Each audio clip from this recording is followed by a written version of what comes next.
What were your overall takeaways from tonight's performance? Yeah, a really good first quarter for us, and then two duds, so to speak, and then we showed some fight in the fourth. So I think, once again, for us, the first and the fourth really showed what we can do, but the second and third was definitely not Riverhawk basketball that we expect on a daily basis. So, those two quarters are very disappointing, and even speaking with our team, it really is those two quarters that cost us this game.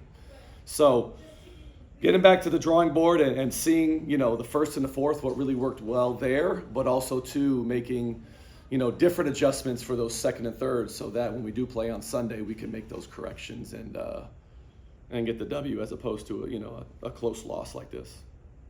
From your perspective, what did the team need to do differently during that stretch when the game began to tighten? When the game began to tighten, I think we tried everything we had. I think one thing we showed we had heart in the fourth. We had heart in the first, and the second and third we showed we didn't have heart. So, that's really the bottom line to what it is.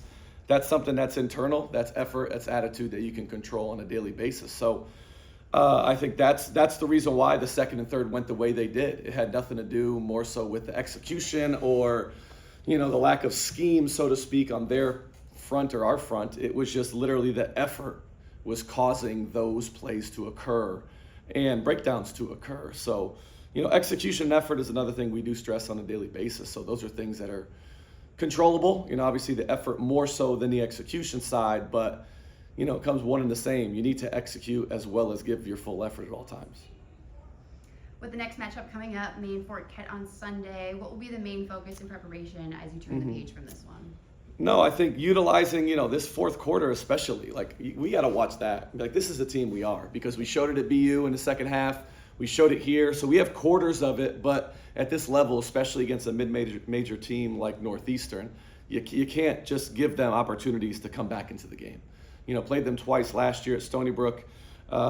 We did a pretty good job, but we knew they'd never quit. So they had players step up in big situations. Number 11 had 8 points. We did a great job on number 15.